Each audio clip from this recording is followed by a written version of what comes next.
सीटों पर उपचुनाव हो रहा है। इसमें तमाम राजनेता पार्टी दल दावा कर रही है चारों सीट का। इस पर क्या स्थिति है? तेजस्वी यादव की चारों सीट हमारे खाते में आएगी, इसमें कोई शक नहीं है। वो 101% सरकार से एक पोस्टर वाल हो रहा है नीतीश कुमार जी का कि 25 से 30 फीसद नीतीश तो एनडीए के मुख्य चेहरा आने वाला विधानसभा चुनाव 2025 में एनडीए इकट्ठा के जो नेता हैं प्रशांत किशोर जी, उन्होंने कहा है कि जो बीजेपी परिवारवाद पर निशाना साधा था वो खुद परिवारवाद के शिकार हो गया है। इस पे क्या कहेंगे?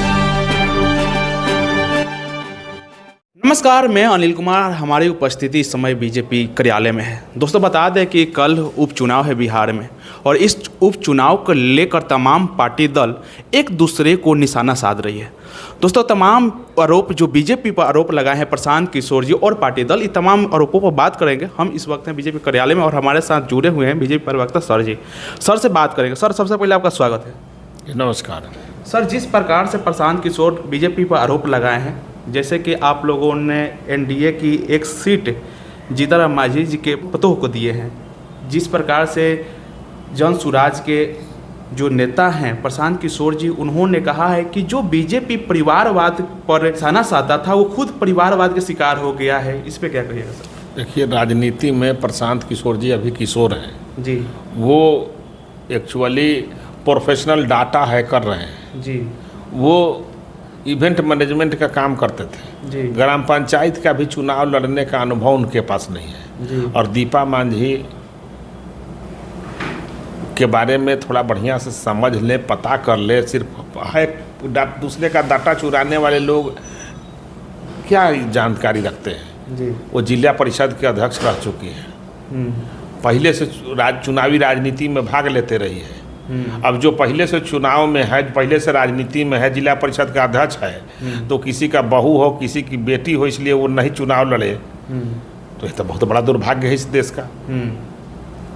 अरे भाई, परिवारवाद वो होता है कि जिसके माता पिता दोनों जेल यात्रा में मुख्यमंत्री हैं और जेल यात्रा में हैं, उनके एवज में बेटा को विधायक का टिकट दे दिया जाए, विधायक को डिप्टी सीएम बना दिया जाए, नेता प्रतिपक्ष बना दिया जाए, पति गया तो पत्नी को मुख्यमंत्री बना दिया गया जाए। ये परिवारवाद होता है जिसका कोई राजनीतिक अनुभव लंबे काल खंड तक नहीं रहा हो।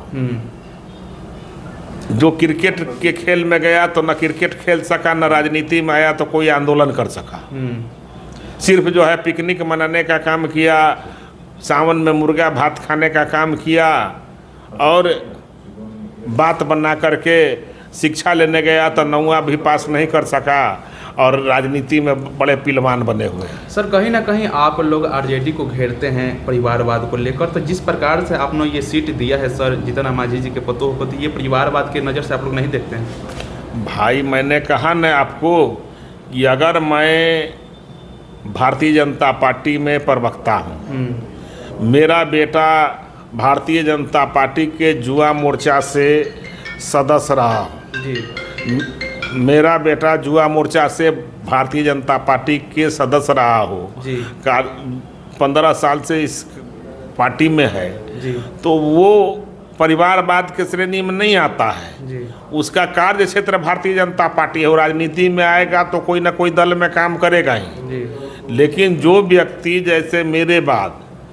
मैं कोई कारण से जेल चला गया, चाहे मेरा निधन हो गया, उसके बाद अगर मेरा बेटा आता डायरेक्ट तो उसको परिवारवाद के संज्ञा में कहते हैं। इंदिरा गांधी के मौत के बाद जो है राजीव गांधी प्रधानमंत्री बन गए, वो परिवारवाद था। सर, जिस प्रकार से ये 4 सीटों पर उपचुनाव हो रहा है, इसमें तमाम राजनेता पार्टी दल दावा कर रही है चारों सीट का। इस पे क्या स्थिति बना हुआ है अभी? देखिए, हम चारों उपचुनाव के बिहार के चारों विधानसभा के उपचुनाव में प्रचंड बहुमत से जीतने जा रहे हैं। अपने विकास उन्मुख नीतियों से, जनता के महिलाओं को आरक्षण देने के चलते, शराबबंदी के चलते, महिलाओं का उत्थान के चलते, नौजवानों को रोजगार देने के चलते, शिक्षा, स्वास्थ्य, घर, जल, बिजली, पानी, ये सब देने के चलते हम जो है अपने नीतियों से, अपने नेता से और अपने नेतृत्व क्षमता से बिहार के जनता के दिल में बसते हैं और बिहार की जनता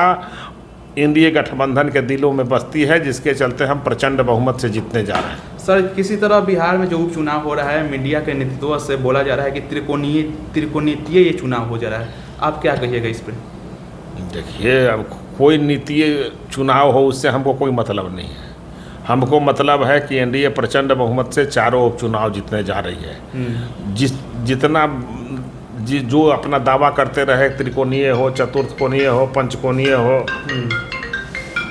उससे जो है कोई फर्क नहीं पड़ने वाला है। जिस प्रकार से प्रशांत किशोर को आप किशोर बता रहे हैं, राजनीतिक में नए बता रहे हैं, सर उन्होंने दावा किया है कि कहीं ना कहीं बिहार के मुख्यमंत्री और 10 मुख्यमंत्री बनाने का उन्होंने दावा करते हैं कि हम 10 मुख्यमंत्री बनाए हैं। तो अपना लीलार पर भी लिख के घूमे कि मैं मुख्यमंत्री हूँ, कौन मना कर रहा है? हाँ। नीतीश कुमार जी का पहले जन्म हुआ था कि प्रशांत किशोर का पहले जन्म हुआ था? राजनीति में अभी एडमिशन नहीं हुआ है, अभी किशोर हैं, अभी जवान भी नहीं हुए हैं। डाटा हैकर के रूप में उनकी पहचान है। हाँ। माननीय मुख्यमंत्री नीतीश कुमार जी जेपी आंदोलन में भाग लिए हुए हैं जी। उनको पता भी नहीं था कि जन्म हुआ था कि नहीं जेपी आंदोलन के टाइम में। तो कहने का मतलब है कि बोलने के पहले थोड़ा समझना पड़ता है कि क्या बोल रहे हैं। बड़े बड़ाई न करे, बड़े न बोले, बोल रहीमन हीरा कब कहे कि लाख टका है मोल। जिस प्रकार से आप लोग उपचुनाव एनडीए के पूरे तमाम जो पार्टी दल है एकत्रित है और आप लोग उपचुनाव लड़ रहे हैं, उस तरह से जो आने वाला विधानसभा चुनाव 2025 में एनडीए एकत्रित ही बिहार में लड़ेगी सर? एनडीए ही चुनाव लड़ेगी, मुख्यमंत्री नीतीश कुमार जी के नेतृत्व में ही चुनाव लड़ेगी और 225 सीट हम जीतेंगे। जी। जिस प्रकार से एक पोस्टर वाल हो रहा है नीतीश कुमार जी का कि 25 से 30 फिर से नीतीश, तो क्या एनडीए के मुख्य चेहरा नीतीश जी ही रहेंगे? हाँ, इसमें कहा नो डाउटफुल, पूरा एकदम क्लियर है कि नीतीश कुमार जी ही रहेंगे।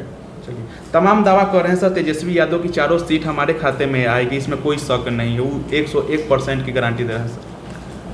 भाई वो तो बंडी सिलवा लिए थे मुख्यमंत्री का शपथ ग्रहण करने के लिए। जी। बाद में पैर उड़ पकड़े तो नीतीश कुमार जी ने उनको डिप्टी सीएम बनाया, पिताजी के उनके आशा पर। तेजस्वी यादव जी 9वां पास नहीं कर सके। जी। कुछ हो बोल सकते हैं। तमाम जिस प्रकार से आरोपों पर बात हुआ, इस पे आपकी क्या राय है? अपना राय कमेंट बॉक्स में जरूर बताइएगा। मिलते हैं नेक्स्ट अपडेट के साथ। नमस्कार।